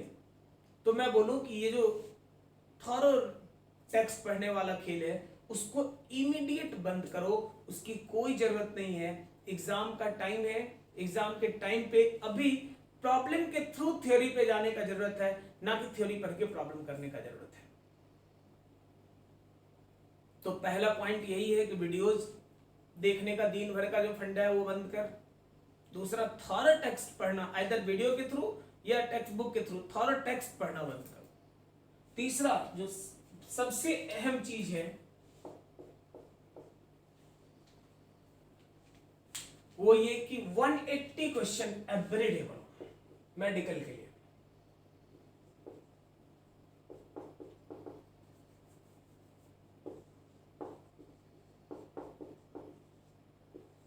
एवरीडे बनाओ।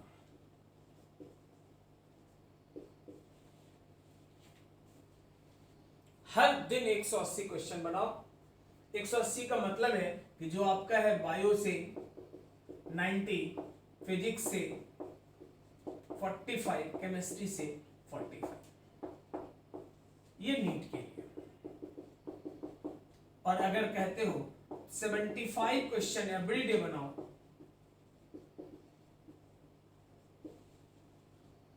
जेई के लिए 25, 25, 25 मैथ्स, फिजिक्स और केमिस्ट्री।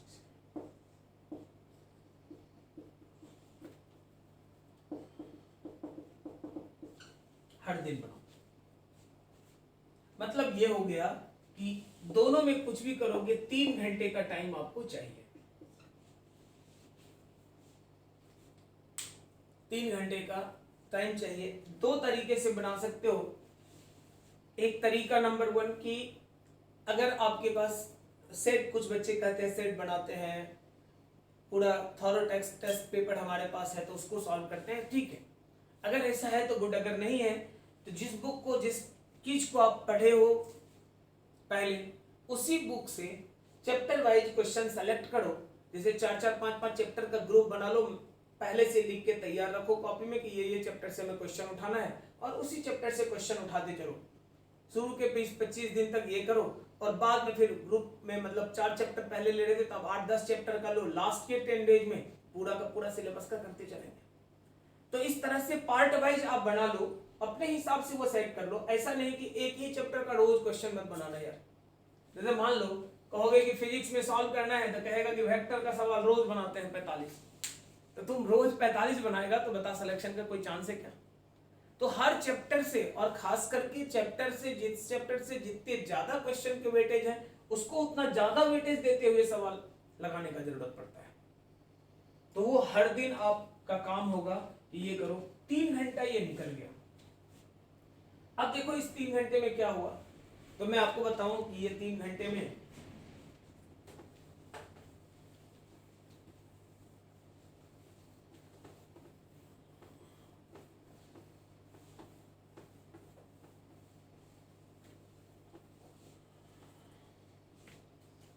का मान लो 45 क्वेश्चन आपने करा,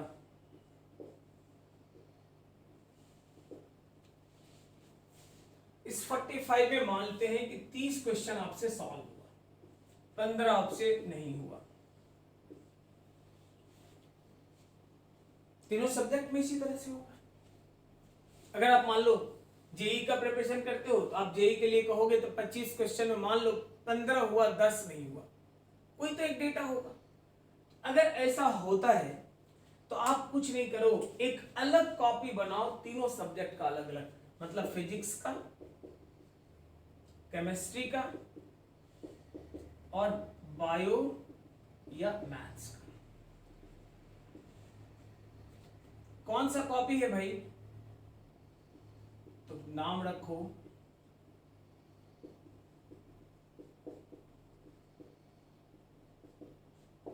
माय ओन मिस्टेक्स।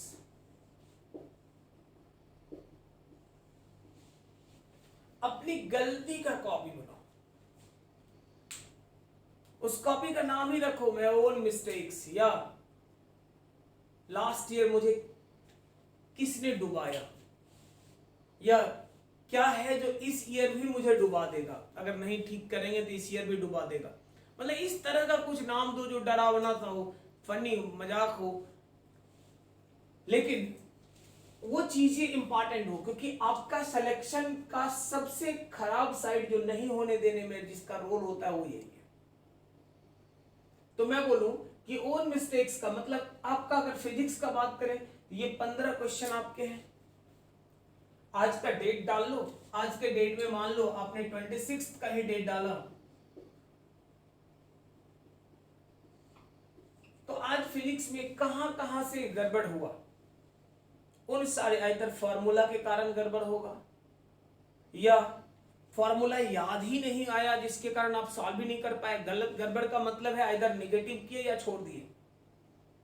तो जो भी गड़बड़ी है ना उसमें आप लिखते चले जाओ, पॉइंट बना के लिखते चले जाओ। फॉर्मूला मान लो प्रोजेक्टाइल का ही है, फॉर्मूला लैग किया, छूट गया, लिख दो।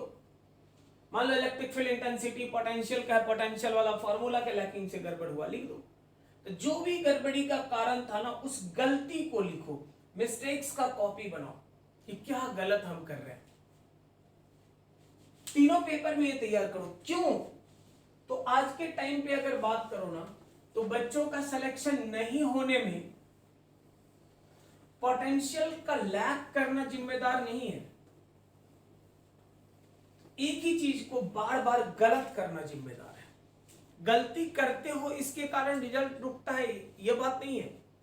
गलती को रिपीट करते हो, बार बार एक ही गलती को करते हो, इसीलिए रिजल्ट गड़बड़ हो जाता है।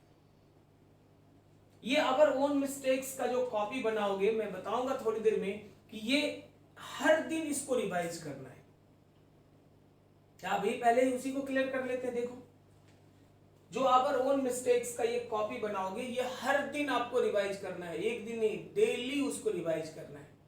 और डेली जब रिवाइज करोगे तो फायदा क्या होगा आप देख लो। मैं आपको बता दूं कि अगर मान लो नीट के लिए शुरू कर, तो मान लो ये 180 क्वेश्चन है। 180 क्वेश्चन में देखोगे कि 120 क्वेश्चन जो भी ढंग का स्टूडेंट है सॉल्व कर देता है। बच गए कितने? तो बच गए 60।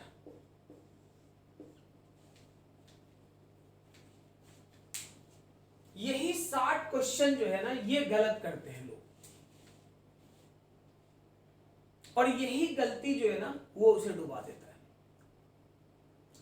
अगर कोई मिस्टेक आपसे हुआ है, अभी हो गया, आपने कहीं नोट डाउन नहीं किया, आपके दिमाग में रहेगा नहीं, तो ये मिस्टेक फिर 4 दिन बाद होगा, ये फिर 5 दिन बाद होगा।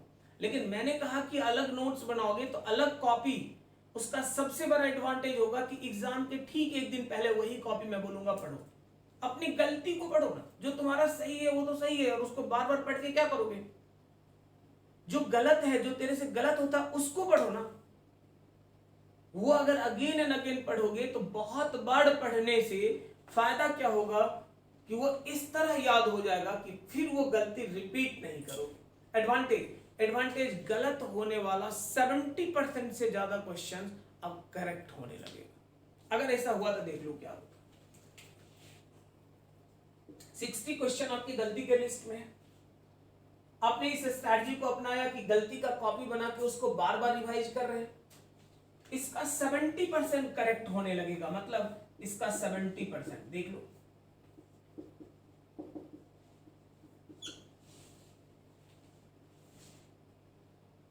अब जरा देखो, 70% क्वेश्चन करेक्ट हुआ, मतलब 30% क्वेश्चन अब आपके गलत होने के चांसेस हैं, मतलब 18 क्वेश्चन गलत हुआ। जस्ट मार्क्स ऑफ 10 देख लो, 120 तो आप कर ही रहे थे, ये मैं बोल नहीं रहा हूं, ज्यादातर आप बच्चों का में से ज्यादातर लोगों का ये डेटा है, लास्ट ईयर के मार्क्स हैं, जिसमें से ये 60 गलत हुआ या मान लो 50 ही गलत हुआ तो वो निगेटिव में काउंट कर लेते हैं, 60 माइनस होके 420 के आसपास। बहुत सारे जो एंट्रेंस में 5 देने वाले बच्चे होते हैं, मैक्सिमम बच्चों का यही स्कोर आगे, तो इसी के आसपास 10 नंबर आगे, 15 नंबर आगे आके रुक जाता है। अब जरा सोचो कि अगर आप इस स्ट्रैटेजी को अपनाते हो कि मिस्टेक्स का कॉपी बनाकर 70% चीजों को इंप्रूव करने में कामयाब हो तो क्या होगा। अब देख लो, आपका 120 तो पहले से हो रहा था, इंटू 4 480, 42 और करेक्ट हो गए।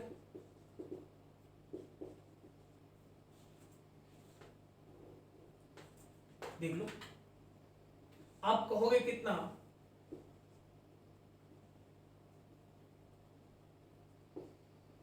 एटीन क्वेश्चन आपके माइनस भी होते हैं तो आपको और बड़े आराम से सिलेक्शन नहीं, बहुत अच्छा रैंक आने का चांस नहीं गारंटी हो जाता है। तो ये कुछ नहीं बदला, सिर्फ बदला कि अपने मिस्टेक्स का कॉपी बनाकर जो गलती आप करते हैं एक बार, उस गलती को बार बार करने से बचना। जैसे अभी मान लो, देखो कभी ना कभी गलती करना है, अगर अभी आप कर लिए और उसका नोट्स आपने बना लिया तो एग्जाम में नहीं करोगे, अगर अभी नोट्स नहीं तैयार किए तो एग्जाम में करोगे, एग्जाम में करोगे तो ये डुबाएगा तुम्हें। तो गलत होने वाला 70% सवाल को मिस्टेक्स का कॉपी बनाकर आप अपने आप को बचा सकते हो। कहोगे जेई के लिए, जेई के लिए भी यही फंडा है। देख लो, अगर जेई के लिए बात करा जाए,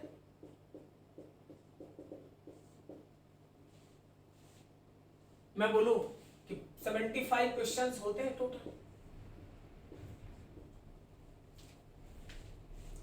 आप देखोगे 30 क्वेश्चन नॉर्मली बच्चों का करेक्ट रहता है, 45 क्वेश्चन, क्योंकि ये बहुत ऊपर ऊपर का जो पढ़ते रहता है ना, बेसिक ही गड़बड़ रहता है, इसलिए फंडामेंटल चीजों के कारण उसका स्कोर खराब रहता है। अब जरा सोचो कि अगर इसका 70% क्वेश्चंस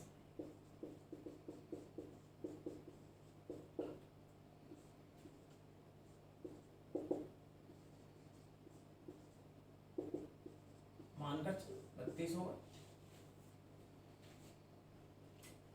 तो आपको मैं बताऊं कि ध्यान देकर देख क्या होने वाला है कि 30 क्वेश्चन इंटू 4 120, और 120 से ये 45 निकल जाता था, मतलब 55 नंबर, ये कितने हो गए, 75 ना, 75 के आसपास मार्क्स आते हैं। लेकिन अगर आप कहते हो कि इस मेथड का इस्तेमाल करते हो तो 30 तुम्हारे करेक्ट थे, उससे ज्यादा तो नेगेटिव पे कमांड करके, मतलब मिस्टेक्स का कॉपी बनाने से जितना तुम्हें स्कोर कर रहे हो उससे ज्यादा करोगे, तो ये तुम्हारे 4 तो दिए ही, 120 33,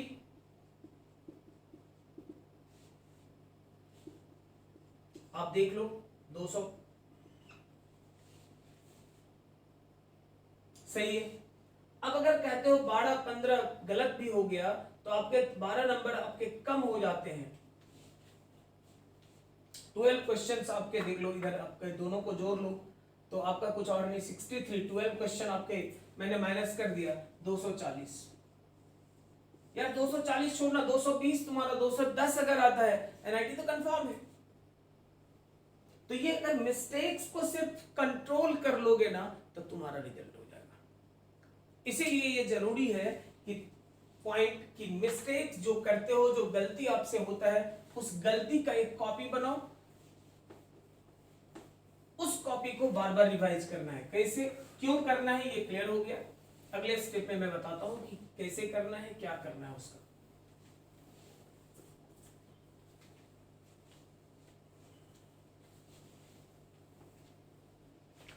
अब देखो, आप हर हाल में अगला पॉइंट देख लो,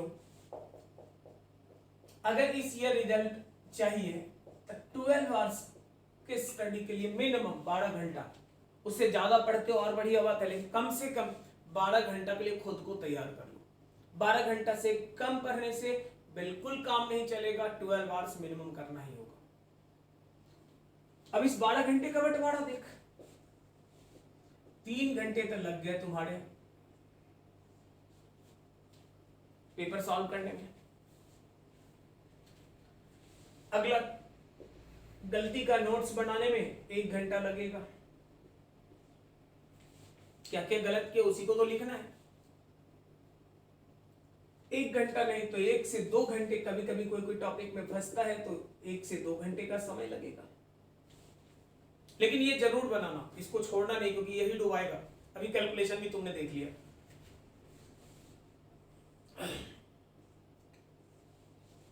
इस तरह तुम्हारे 5 घंटे, 4-5 घंटे निकल गए।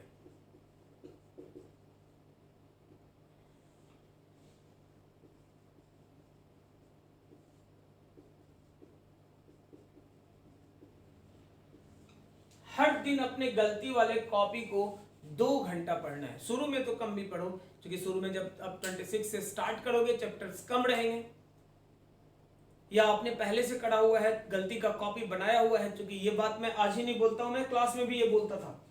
तो अगर किसी बच्चे ने उसके हिसाब से पहले से कर रखा है तो मैं बोलूंगा उसको 2 घंटे करना चाहिए। अगर नहीं करे हो, 26 से शुरू करोगे, तो इन दैट केस मैं बोलूंगा शुरू में तो आधे घंटे करोगे तब भी हो जाएगा, लेकिन 1 वीक के अंदर तुम्हें 2 घंटे का नीड दिखाई देने लगेगा। देखो, जब पहली बार आपको दिया जाए कोई चीज पढ़ने के लिए, तो मान लो 10 पेज का एक बुकलेट मैं बोलता हूं, 10 पेज का बुकलेट तुम्हें पढ़ने दिया जाए और बोला जाए पूरा याद करने, तो पहली बार उस बुकलेट को याद करने में मान लो 3 घंटे लगते हैं। 2-3 दिन बाद फिर उस बुकलेट को एक बार रिवाइज करो तो देखोगे 3 घंटे नहीं तो 2 घंटे में कर लोगे। 3 दिन बाद फिर करो, आप देखोगे 1 घंटे में कर लोगे। इस तरह से जब आप 5 बार, 6 बार, 7 बार, 10 बार आप 10वीं बार कर रहे होगे, तो 10th टाइम्स में आप देखोगे कि 5 मिनट में पूरा पेज पलटोगे, लगेगा सब याद आता जाएगा, हाँ ये है, ये है। इसी को तो रिवीजन बोलते हैं। रिवीजन कहते क्या है, रिवीजन है क्या? रिवीजन नाम से ही तो साफ है, पहले भी बोले, री का मतलब अगेन एंड अगेन, विजन मतलब आपके आंखों के सामने से क्रॉस करे। जो चीजें अगेन एंड अगेन आपके आंख के सामने से क्रॉस करेगा वही तो रिवीजन है। तो अगर अपने मिस्टेक्स को, अपनी गलती को हम बार बार दोहराते जा रहे हैं तो वो गलती नहीं करेंगे। जो गलती हमारा आज है वो हमारा सही हो जाएगा एग्जाम हॉल में, और वही सही हो गया, सिलेक्शन तो हो जाएगा।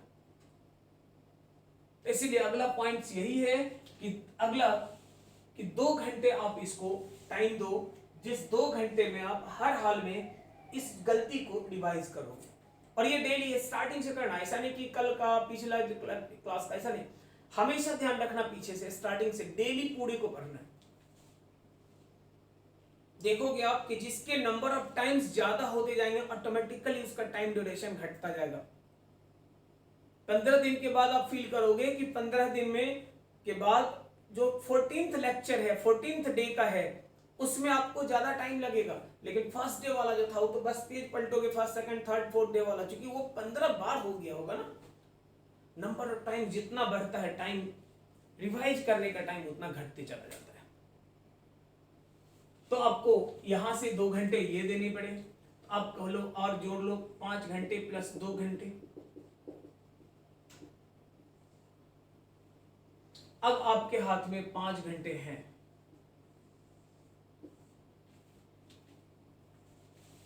इस 5 घंटे का यूटिलाइजेशन समझो।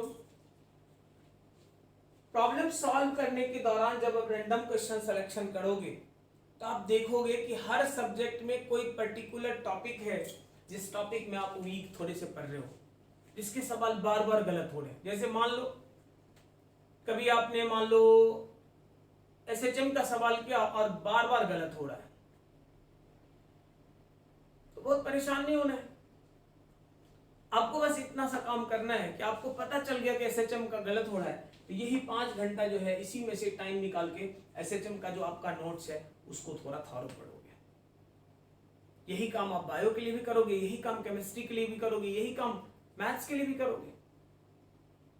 मतलब आपको सेलेक्ट करना पड़ेगा, लेकिन इस सिलेक्शन में एक बात का खास ध्यान रखना कि उसके सवाल गलत हो रहे हैं, उसके एंट्रेंस एग्जाम में वेटेज कितने हैं। जैसे मैं बोलूं कि मुझे 2 चैप्टर मेरा चैप्टर ए और चैप्टर बी पढ़ने के लिए, चैप्टर नंबर ए छोटा है थोड़ा, लेकिन इससे 4 से 5 क्वेश्चन एग्जाम में पूछता है। ये 20 पेज का नंबर ऑफ पेज के बेसिस पे बोलते हैं, मतलब छोटा चैप्टर है। ये बड़ा खतरनाक लोग बोलता है कि है ये 100 पेज का है और ये एक क्वेश्चन हमें देता है। मेरे से अगर कोई पूछे कि अगर दोनों में से पहले किसको पढ़ना चाहिए, अभी तो तुम लोग भी बोलोगे, मैं भी यही बोलूंगा, इसको पढ़ेंगे, बाद में इसको भी पढ़ेंगे, ऐसा नहीं कि नहीं पढ़ेंगे। ये 4-5 क्वेश्चन है, छोटा टॉपिक, 4-5 क्वेश्चन, मतलब पूरे में से कहीं से भी पूछ सकता है, इसको थोड़ा पढ़ेंगे। लेकिन यहां एक ही है, ये 100 पेज के चक्कर में नहीं पढ़ेंगे हम। अब इसमें थोड़े चूजी होंगे, यहां सेलेक्ट करेंगे कि इस चैप्टर से कहां से क्वेश्चन पूछता है, जहां से पूछता है उन्हीं चीजों को पढ़ के निकाल लेंगे, बस सब कुछ पढ़ने का जरूरत नहीं। तो ये थोड़ा सा सेलेक्टिव होना पड़ेगा। 4 से 5 घंटे आपको टाइम उसके लिए हर दिन देना है। वो टाइम अगर दोगे बहुत अच्छा हो जाएगा। आप कहोगे कि ये तो ठीक है, ये करवा दिए, तो आप रिवीजन क्लास लेंगे, एमटीआर देंगे, उसके लिए टाइम कहां से आएगा। मैंने बोला मिनिमम 12 घंटे। अगर आप 12 घंटे ही करते हो तो स्वाभाविक है इसी में से ये जो 5 घंटे का टाइम था, इसी में से आपको रिवीजन सीरीज के लिए टाइम निकालना पड़ेगा। इसका मतलब एक्स्ट्रा पॉइंट्स पढ़ने के लिए आपको सिर्फ 3 घंटे 3.5 घंटे का टाइम मिलेगा। तो वो दिन भर जो तुम वीडियोस देख देख के बिना मतलब का पागल हुआ रहता है, उससे तो बच जाओगे यार। तो वो काम नहीं करना है, वो ध्यान रखना है बस तुम्हें।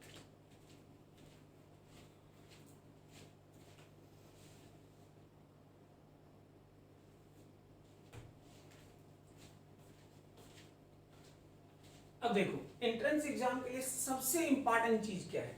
इंपॉर्टेंट चीज है टाइम।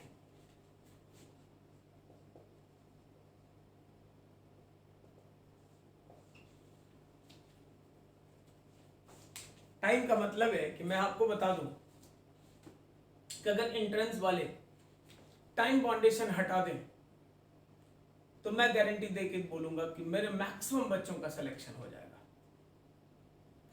ज्यादातर बच्चे जो मेरे यहां पढ़े हैं, मैंने आपके परफॉर्मेंस को देखा है, आपके ओवरऑल परफॉर्मेंस अच्छे हैं, इसलिए मैं गारंटी दूंगा कि मेरे मैक्सिमम बच्चे सेलेक्ट हो जाएंगे, सबका सिलेक्शन हो जाएगा।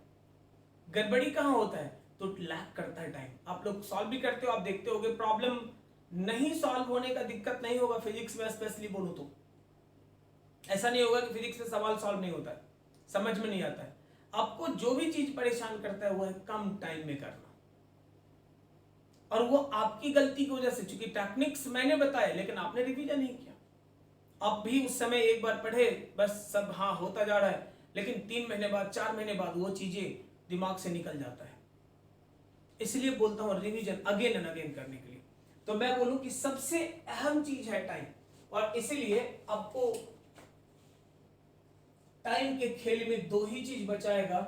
एक आपका है MTR series along with revision series,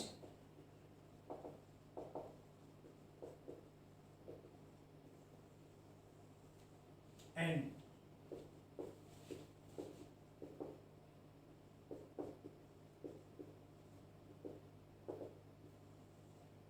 इसका जो कॉपी बनाओगे, नोट्स बनाओगे, वो नोट्स।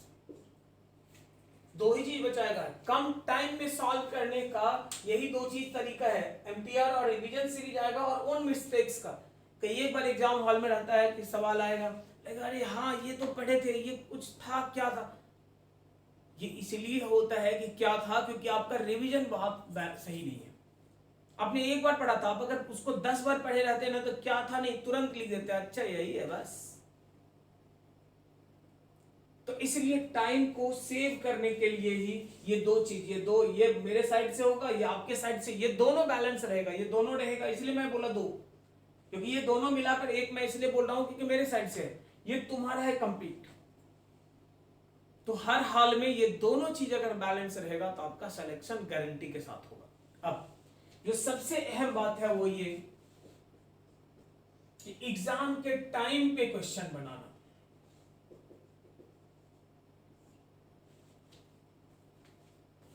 एग्जाम जिस टाइम में आपका होना है उस टाइम पे क्वेश्चन सॉल्व करो, ताकि हम लोगों के दिमाग का जो बायोलॉजिकल क्लॉक है वो एडजस्ट हो जाए उसके साथ। मैं एक एग्जांपल बोलता हूं, रोज दिन 12 बजे दिन में तुम सो, अभी छुट्टी है अभी तो सो ही रहा है कि नहीं, डेली 12 बजे दिन में सो, घड़ी देख के 5 दिन ये काम करो। छठा दिन घड़ी हटा दो, 6th डे घड़ी हटा दीजिए, वहां से वहां आप बैठ जाओ, 10 बजे से बैठो, दिमाग में रखो भी नहीं कि 12 बजे सोना है कि नहीं सोना है, कोशिश करो कि लोगों से बात करके टाइम पास करें। आप देखोगे जैसे ही 12 बजेगा, घड़ी नहीं है लेकिन 12 पे काटा जाएगा और आपका हेड राइट लेफ्ट आगे पीछे होना शुरू हो जाएगा। जरा सोचो, क्या घड़ी देखकर नींद आया? घड़ी तो है नहीं यार, क्या हुआ? तो 5 डेज में हमारा ब्रेन हैबिचुएटेड हो गया है, आदत पड़ गया है उसको। इसीलिए घड़ी रहे कि नहीं रहे उस टाइम सोना जरूरी है। अब उस आदत को छोड़ने में फिर 5 दिन लगता है। तो ब्रेन का जो क्लॉक है उसको ये एक्सटर्नल दुनिया की घड़ी से मतलब नहीं है, वो खुद ऑटोमेटिकली एडजस्ट होता है। तो एग्जाम के टाइम पे अगर आप सवाल सॉल्व करने का आदत डाल लोगे तो एग्जाम हॉल में भी कोई प्रॉब्लम नहीं होगा आपको। वहां भी यही लगेगा कि रोज तो यही काम इस टाइम पे कर रहे थे। बहुत सारे बच्चों को देखोगे कभी सुबह में बना लेगा, कभी रात में बना लेगा, डिस्टॉर्टेड रहता है, तो वो एडजस्ट नहीं कर पाता। एग्जाम का प्रेशर भी उस पर बहुत ज्यादा हो जाता है। एक फोबिया, एग्जाम फोबिया होता है, क्योंकि जिस टाइम पे पेपर है उस टाइम पे आदत नहीं है करने का। इसीलिए ये लिमिट बांधो कि एग्जाम का जो ड्यूरेशन है 3 आवर्स का, नेट का या जेई मेन का फर्स्ट हाफ सेकंड हाफ है, इसलिए मैं कोई फिक्स टाइम नहीं बोल रहा हूं। जिसके जिस टाइम पे आपके एग्जाम के पेपर हैं उस पर्टिकुलर 3 घंटे में एकदम अपने आप को एक जगह बांध के रखो और सवाल सॉल्व करते रहो। ये बहुत नहीं, बहुत जरूरी है। बहुत छोटा छोटा पॉइंट पकड़ोगे सिलेक्शन हो जाएगा, बहुत बड़ा बड़ा चीज करके भी कुछ नहीं कर पाओगे।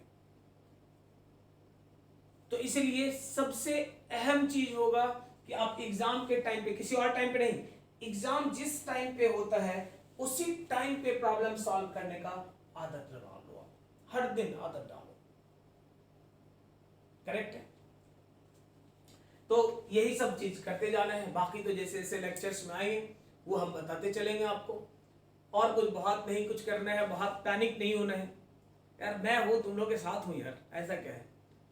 और हम लोग मिलके पहले भी बात कर रहे हैं ना, हम लोग मिलके कुछ भी कर सकते हैं एकदम आराम से। रिजल्ट बहुत छोटा चीज है, आराम से उठा के ले आएंगे घर तक,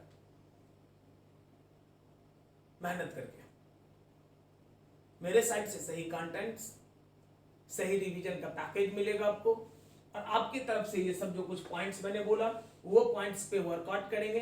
कभी भी हमेशा ध्यान रखना, थॉरो टेक्स्ट कोई भी सब्जेक्ट हो, अभी टेक्स्ट पढ़ने का जरूरत ही नहीं है। जरा सोचो, एग्जाम के ठीक 1 दिन पहले कोई बंदा बुक लेके पढ़ रहा है, 100 पेज पढ़ रहे हैं अभी, तो यार क्या याद रहेगा उसके? 2 चीज गए, जो नया आज पढ़ा वो भी याद नहीं रहेगा, जो पीछे पढ़ा था उसको रिवाइज नहीं किया वो भी याद नहीं रहेगा। इसलिए सबसे अहम चीज एग्जाम का है वो है रिवीजन। ये जो ओन मिस्टेक्स का मैंने बोला ना कॉपी, मैं बोलूंगा, मैं आपको लास्ट 10 डेज का स्ट्रैटेजी दूंगा। इंजीनियरिंग वालों का भी लास्ट 10 डेज का, आपके एग्जाम के ठीक पहले मैं बोलूंगा 10 डेज के लिए। और तब मैं यही बोलूंगा कि जो आपने नोट्स बनाया रोज उसको पढ़, बस वही पढ़ और कुछ मत पढ़। अपनी गलती पे कमांड जिस दिन कर लिया, गलती करना बंद कर दिया, तेरा सिलेक्शन कोई नहीं रोक पाएगा।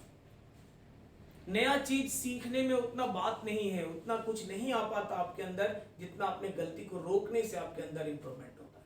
इसलिए सबसे अहम है अपनी गलती को रोकना। तो थोड़ा नहीं, बहुत ध्यान देकर काम करना है, टाइम का प्रॉपर यूटिलाइजेशन करना है। अब एक जो फाइनल एक और बात है, बहुत सारे बच्चों का ये था कि यूट्यूब पे लेक्चर्स आएगा प्लस क्वेश्चंस को लेके थोड़ा सा गड़बड़ हो रहा था कि क्वेश्चन का, तो मैंने जैसा बताया, मैंने हालांकि कुछ लोग ये भी कह रहा था कि फिर कैसे उसको पता नहीं चल रहा था कि क्या हो रहा है, तो मैं आपको बता दूं, टेलीग्राम ऐप पे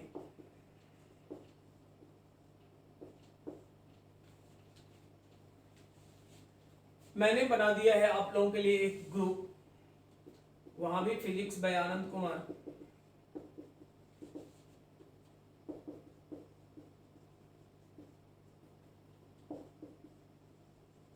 जहां पे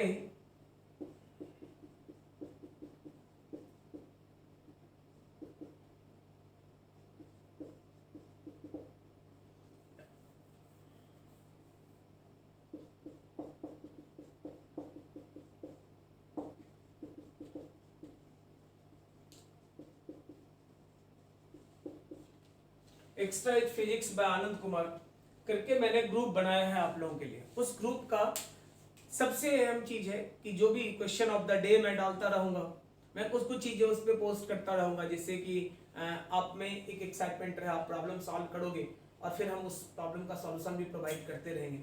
साथ साथ आप लोग का कॉमन एक प्लेटफॉर्म होगा वो, जिसमें कोई भी बच्चे क्वेश्चंस डालेंगे और आप बच्चों को ये फ्रीडम रहेगा कि कोई दूसरे भी आप देखो, आपको अगर लगता है आपसे सॉल्व हो रहा है, आप क्वेश्चन सॉल्व कर दोगे, अगर नहीं करोगे तो फिर फाइनली मैं जब देखूंगा मैं उसे सॉल्व करके डाल दूंगा। लेकिन याद रखना, ये एंट्रेंस के ओरिएंटेड कॉन्सेप्ट के लिए है, किसी और चीज के पोस्ट के लिए नहीं है। जैसे उल्टा सीधा चीज कुछ भी करो, गुड मॉर्निंग हो रहा है, गुड इवनिंग, यार इसके लिए नहीं है ये गुड मॉर्निंग इवनिंग करने के लिए, वो तो हम लोग मिलेंगे ऐसे भी हो जाएगा। यहाँ है कंप्लीट ये प्लेटफॉर्म आपके पढ़ाई के लिए है, मतलब यहाँ क्वेश्चन उसी तरह का देना है, वही देना है जो आपके एंट्रेंस के लिए। अब हिस्ट्री का कोई सवाल दे देगा, बोलेगा इसका भी हिस्ट्री का ये बताइए, ये ए बी या सी या डी आंसर, यार हिस्ट्री हमारा सब्जेक्ट ही नहीं, क्यों देंगे। पढ़ाई का मतलब भी है कि पढ़ाई का वही पढ़ाई जो हमारे एंट्रेंस के लिए है। यहाँ पे क्वेश्चंस का पीडीएफ भी मैं डालता हूं। अब ये कहां से मिलेगा तो ये समझ लो, सबसे पहला काम करना है कि टेलीग्राम का ऐप डाउनलोड कर लो। उसके बाद फेसबुक पे जाओ, वॉल्केनिक क्लासेस,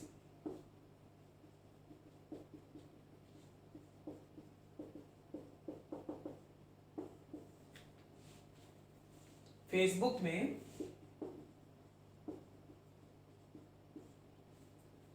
वॉल्केनिक क्लासेस पे जाओ। वॉल्केनिक क्लासेस के जाने के बाद वॉल्केनिक क्लासेस के टाइमलाइन पे आपको टेलीग्राम का लिंक मिल जाएगा। वॉल्केनिक क्लासेस के टाइमलाइन पे जाओगे, टेलीग्राम ऐप का लिंक मिल जाएगा। आप वहां लिंक पे क्लिक करोगे तो ऑटोमेटिकली, क्योंकि आपके सेट में ऑलरेडी इंस्टॉल्ड है, मतलब आपने प्ले स्टोर से डाउनलोड करा हुआ है टेलीग्राम को, तो आपको देगा ऑप्शन की ज्वाइन करने का। आप ज्वाइन कर लो ग्रुप को, सारे अपडेट्स आपको मिलते जाएंगे। एक बच्चे ने लिखा कि सर हम फेसबुक यूज नहीं करते हैं। चल बढ़िया बात है, ये बात मैं क्लास में बोलता भी था और आप अगर इसको मानते हो तो बहुत अच्छी बात है।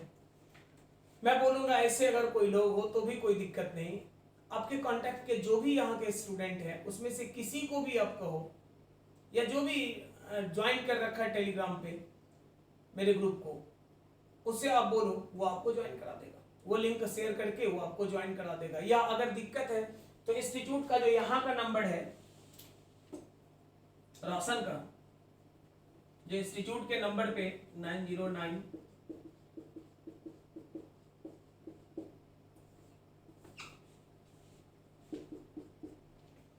आप इस नंबर पे अपने व्हाट्सएप नंबर से कुछ भी भेजो और उसको फोन करके बोल दो कि हमको टेलीग्राम का लिंक दे दीजिए, वो लिंक दे देगा तुरंत। तो सारे ऑप्शन है, इधर आप खुद फेसबुक पे जाके कर लो, या नहीं तो आप इसको फोन करके कर लो या अपने दोस्तों के थ्रू कर लो, सारे ऑप्शंस हैं वहां पे। पीडीएफ है, फाइल के मैंने पिछले ये में डाला था पीडीएफ हिट और इलेक्ट्रोस्टैट के असाइनमेंट का कुछ बच्चों को नहीं मिल रहा था यार, वहां पे फाइल में जाके देखना, फाइल में दोनों का पीडीएफ डाला हुआ है। तो पीडीएफ डाला हुआ है, पीडीएफ से आपको क्वेश्चंस मिल जाएंगे, क्वेश्चंस करते जाओगे, जैसा जो अपडेट रहेगा फिर बाकी रिसेंट चीजें जो रहेगा टाइम के हिसाब से वो चीजें हम लोग करते जाएंगे।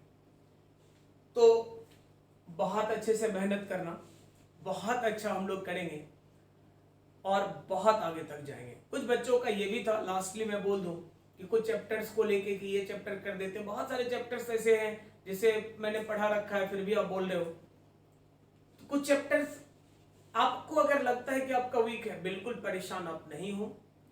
जो चैप्टर्स हैं उन सारे चैप्टर्स को जब हम रिवीजन सीरीज लेके आ रहे हैं, कोई चैप्टर पे ज्यादा फीडबैक आएगा कि इस चैप्टर में प्रॉब्लम है, जैसे न्यूक्लियर के बारे में बच्चे ने बोला, तो मैं वहीं पे जब रिवीजन सीरीज लाएंगे उसके थोड़ी ज्यादा लंबे क्लास ले लेंगे। और कुछ नहीं करना है, ऐसा नहीं कि अभी फिर जब मैं थोड़ा टेक्स्ट बोल रहा हूं कि उसको छोड़ना है तो फिर अब उसके पीछे दौड़ते रहने से कोई फायदा नहीं है। और दिमाग में ये बैठा हो दुनिया का कोई भी चीज 100% नहीं होता, मतलब 100% सब कुछ कर लोगे, पूरा फिजिक्स तैयार, पूरा केमिस्ट्री तैयार, पूरा बायो तैयार, तो तुम्हारा सिलेक्शन होगा यार, ये तो टॉपर का भी नहीं होता। तो हमें 3 चीज पे ध्यान रखना चाहिए। सबसे पहला सिलेक्शन, फिर ठीक ठाक रैंक,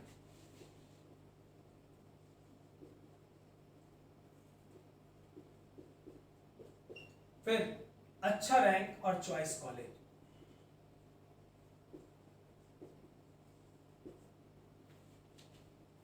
3 स्टेज होता है। पहले सिलेक्शन की लड़ाई लड़ो, सिलेक्शन जब लगने लगे कि हो जाएगा तो एक ढंग का रैंक हो, एक स्टैंडर्ड कॉलेज मिले वो, और अगर वो भी हो गया तो फिर अपने चॉइस का जहां हम चाहते हैं वहां का कॉलेज पकड़ा जाए उसके लिए।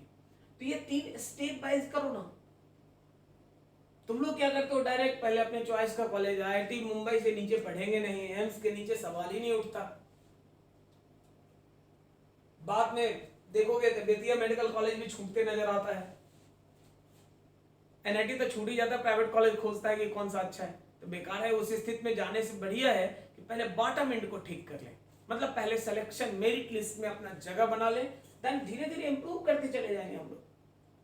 लिखने में इधर से नीचे आता है, लेकिन सिलेक्शन के बाद एवरेज रैंक एंड देन, मतलब लिखने में ये सब चीजें नीचे आया लेकिन रैंकिंग वाइज ये सब ऊपर चले जाता है। तो इसलिए थोड़ा ध्यान देना है, बाकी का मेहनत हम लोग करेंगे, बहुत अच्छा मेहनत करेंगे, बहुत अच्छा कर जाएंगे। 26 से हम लोग फिर से एक बार ऑनलाइन लेक्चर में एक दूसरे के साथ बहुत अच्छे से काम करने के लिए तैयार रहेंगे। Okay, best of luck.